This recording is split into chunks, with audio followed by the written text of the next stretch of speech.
Welcome back to Morning Joy, where truth matters.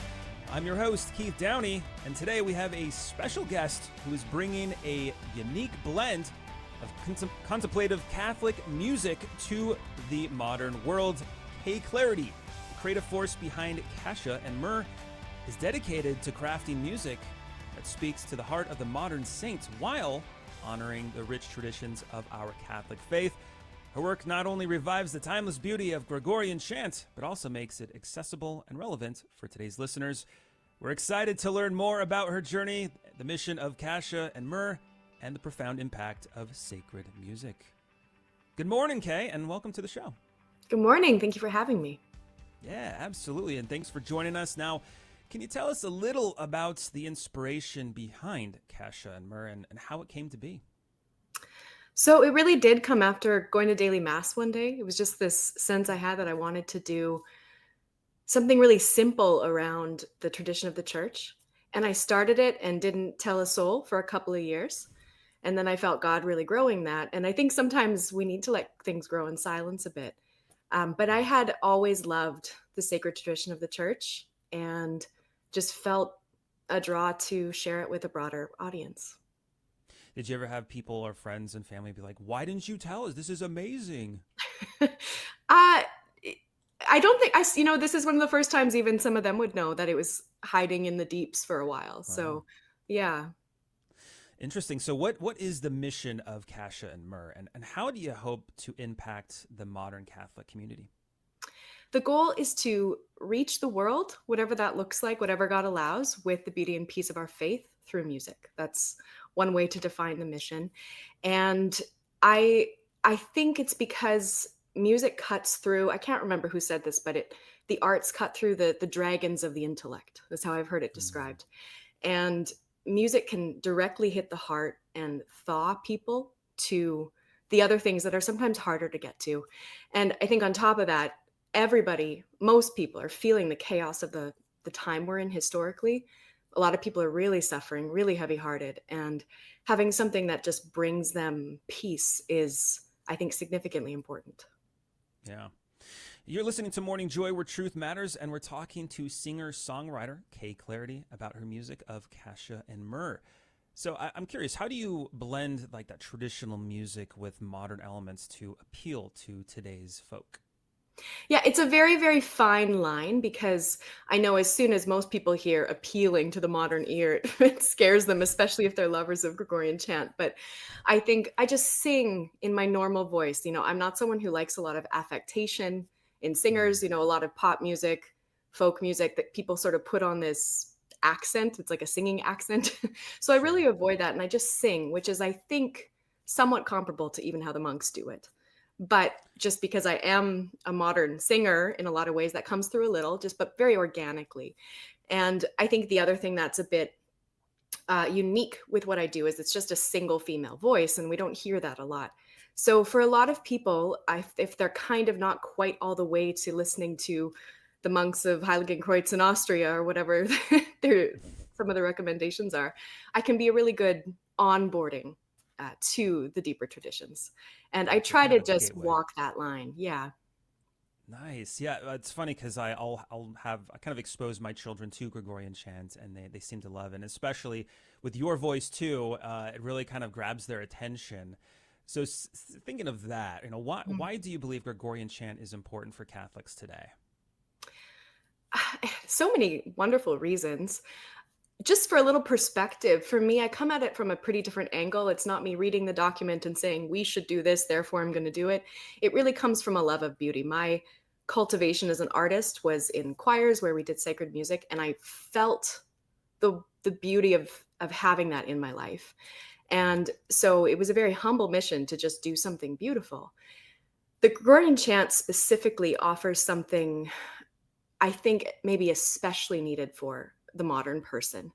And particularly because innate to Gregorian chant, you've got these long, simple breathing lines. It's kind of brings you above the earthly. And that's often how the church talks about it. And that's just, even if you listen to the chants of the funeral mass, Lux Aeterna, it's very beautiful. Mm. It floats above the emotional, and it's not joyful and it's not sad. It really is this invitation into something higher. Yeah. When did you get into Gregorian chant? Was it something that you grew up in, or was it something that you came across maybe in like the 20s or 20s? Yeah, I guess I would have been somewhat influenced in it just through a secular choir actually, which is Hmm. that's a conversation in itself, but that's where I Ah. found it more than in the church. So I'd had some exposure, but mostly it was just a really gentle exposure over the course of many Hmm. years. And that's also why I approached the project the way I did, because I had seen that gentle exposure being so fruitful. And I think sometimes we miss approaching things in that beautiful, gentle way that can be so um, captivating to people. Hmm. Are there any types of maybe common misconceptions about Gregorian chant at all that you find? Probably, I would never try to even position myself as the expert on Gregorian chant. I Sure. think there are a lot of people who have done that much better. I was very intentional about just doing the simple, familiar catalog. You know, Mm. this is for the person who's never heard it or is just falling Yeah. in love, just wants to know those basic ones that are good for us.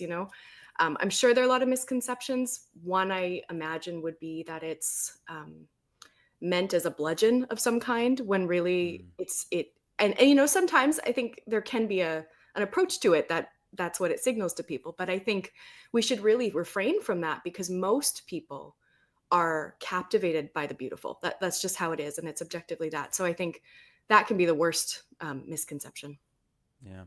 So you've just kind of looking through the Instagram. I noticed obviously Gregorian chant is kind of like your focus, but it looks like you also do kind of your own composing. What goes into that as far as composing and producing a piece for you? That's always just come from the heart. It's never been a complicated process. I do a lot of different projects. I have a pop project and a folk project, and for me, it's always just turning on the tap. And people talk about Mm. writer's block. I don't know what that is. Composer's block. I don't know what that is. So the Gregorian was just a starting point, but the important theme for me in this project is that everything is contemplative. So, and there's a pedagogy to that too. I think even with your last question, Gregorian chant is beautiful, but I think it's more about finding everything in its place. So there's a place for me to do some contemplative, more contemporary songs, and they don't need to be in mass. We can have a whole Mm. life full of different kinds of ways of coming to God and experiencing the inner heart of the church. So yeah, I do some modern sort of sounding stuff. It's not, I mean, that word is going to turn a lot of people off, but we need better words. We need better words. But just really songs from my heart about my life and my own experience with God. There's also a hymns part, and then Robbie Rivera, who's this DJ who decided to start Yes. working with a bunch of Catholics. It's really cool. He reached out to me a couple years ago, so we've been working on a bunch of tracks, and I love what he does with that. And I think it's all God's, and we can all take it back, and we just have to be discerning about where things go and where they belong. Yeah. Amen. So, what's been the most rewarding feedback you've received from listeners of Cassia and Myrrh? Yeah, it's hard to pinpoint, but I get a lot of messages saying that this is the thing people listen to in the most important moments of their lives. And it's something you can't really ever get over. Mm. People's spouses dying, they're having their babies and they're listening to it. They're going through a really rough time, and it turns that ship around. People tell me Mm. things like this very regularly. And it's very humbling because for me it's very obvious it's beyond me or even just some kind of natural gift, which is from God too, but there's clearly something he's done with this project that's beyond what I could have planned or anticipated or Mm. strategized for. So I get a lot of that kind of feedback where I'm playing this very significant role in people's Mm. even daily lives, and I've never met them, and it's just always profoundly humbling to hear that. I bet. Yeah. And speaking of kind of implementing into their daily lives, how would you say for our listeners out there, what would be kind of the best way to incorporate Gregorian chant into their own prayer routines? I mean, listening to it, it Hmm. is whether it's me or somebody else. I think it's just letting yourself be gently acclimated to it. I think is a really beautiful way to approach it. If it's not something you're inclined toward or it feels kind of alien, like don't be hard on yourself. You don't have to snap to the grid right away because somebody told you like it's objectively Mm. better. It's like you don't have to. It doesn't Right. have to come from that place. You can just Mm. learn to love it. You can just let the fruit of that manifest in your life, which it will, because it's very powerful even on the spiritual plane. The Latin it's very powerful. Those are just objective things that I don't think need argument so much as experience. So I think listening to it and learning some of the basics is a beautiful, beautiful place to start. And that's why I do what I do in this very humble first step, and then you can graduate to all of the rest of it, and I will bless you to do that. But I'm a good starting point. Well, yes, definitely, and highly recommend checking her out. And we'll give kind of the handles here in a second. But any other lasting words you'd like to leave our listeners as they get ready to start their weekend? I think people, the thing that I most hope people get from my project is a desire to pray, because everything we see in the world and in the church, even in those of us all trying to do something good in the church, it's messy. We're all messy, and it's Mm. impossible for us to do anything good if we're not praying.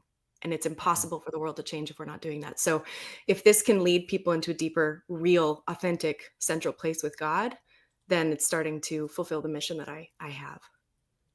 Oh, thank you so much, Kay Clarity, for joining us this morning. If you're interested in hearing her music, I highly recommend either Instagram or YouTube, Cassia and Myrrh, and that's spelled Cassia, and of course, Myrrh, Myrrh. That's on Instagram and YouTube. Thank you so much for joining us, Kay.